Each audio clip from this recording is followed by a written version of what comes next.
I want to briefly share with you I call it that our tourism after COVID-19 has arisen out of the ashes. We were the worst hit sector around the world. But we are resilient and we're fighting back and we're coming back.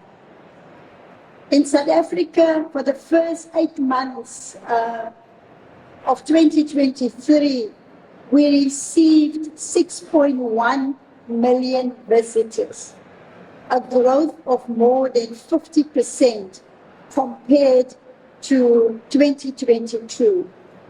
So that is definitely a reason to celebrate. And then in my full press statement, I outlined exactly what we have done to achieve that, even though I feel it's not enough yet. That we need to push to reach the 10 million mark by March 2024. That will be our pre-COVID figures of 2019. And we couldn't have done this alone. Government cannot do it alone. We did it together with the private sector. And I want to thank the private sector from South Africa, from around the world, for working together with us to grow tourism. But then we also had to look at other blocks, stumbling blocks within the value chain. So the first that we tackled was our visa system. Besides the air access, the next important thing for you to come and visit us, it's visas. So we've made great progress. There are about 34 African countries that don't need a visa to come to South Africa. We've got 132 countries around the world where we also have visa waivers. The Americas benefit from it and Europe benefit from it. And we are doing more in terms of our BRICS market. We do have a good visa regime with Brazil and with Russia. Already they've got a 90-day visa waiver. And we are now working to include India and China also. So the 132 countries currently that we have, we are negotiating with another 10 to even increase that. In terms of air access, we are still not receiving the number of flights that we received before COVID. But we were on our way in achieving that. Just last week, our own airline, South African Airlines, launched a direct flight between Cape Town and Johannesburg to Sao Paulo. We've seen Air China coming back, and we've seen many airlines from the United Kingdom, from the United States of America. So we are slowly recovering there. And we have now reached out to WTTC to assist us to improve air travel access within the continent of Africa. It's very difficult to travel. And we've got 17 countries that have agreed to collaborate, and with the help of WTTC, we're going to make it happen as fast as possible. So the details of all the flights you will find in there. There's also the concern around safety. Now, yes, 99.9% of tourists visiting our country go back home safely, and they tell a good story. But we do acknowledge, like any other country in the world, there are some hot spots. And we are now alerting all our tourists, working together with the private sector, with the hotels. There are just certain spots anywhere in the world where at certain times you just don't go there. But again, in partnership with the private sector, from government side, we invested 174 million.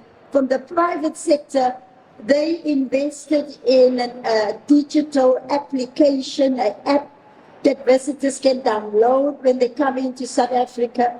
The private sector launched a 24-hour operational center. So the details of this application is available on the website, where you can see all the benefits that this partnership around safety is giving to us. Now, I'm always warning South Africans, we have received many accolades. Just this morning, the country that made the most progress around sustainability. And there are many others. Our UK rep here, Ian, will tell you also about all of the awards that we have received. Because our country, South Africa, is a destination to more than 3,000 adventure activities, including the world's highest bungee jump. I've done it once, I won't repeat it again. And then we've got shark cages, we've got skydiving, we've got beautiful scenery, beautiful coastline. So we are, as we recover within the sector, we also adding new tourism products to South Africa. One of our restaurants just recently in Spain won the most sustainable restaurant in the world. So when it comes to sustainability, we are really trying together with our partners to do as best as we can. South Africa is also a destination value for money. Yes, of course, you get your value for your money because of the excellent service that we can provide. The warm, welcoming people of South Africa, it's our biggest asset. But then, of course, also the exchange rate is very good for international travels, especially from the UK and from the US. So the last few points that I want to make is that if we want to build a sustainable world, you need that collaboration. But we also from government decided that it's best to incentivize the tourism sector to go green. And therefore we invest millions every year to retrofit guest houses, hotels with PV solar, with water reduction mechanism. And it's working well because we can also now help the small guest houses. And the reason why we are doing that is because we want our visitors to have an uninterrupted service. Yes, we are having problems with load shedding, and so greening and retrofitting our buildings is one of the solutions. We are here at this wonderful world travel market, my first time, and I'm enjoying every minute of it. And I'm looking around here, because what we must not forget, that there are many new businesses coming into the tourism sector. There are small, medium enterprises that won't have the resources or the money to buy a stand here. And that's why my Department of Tourism, through an incentive, we've got a market access program for small and medium-term businesses to come to fairs like this, to get that exposure to the buyers, to the other exhibitors. And as a department, we will pay for the stand, we pay for the accommodation, we pay for the flight, because we want the smaller businesses also to grow. We don't want them to be small forever. So that's another program that we have. And then let me just lastly deal with some of the new experiences that we are adding to the existing 3,000 that we have.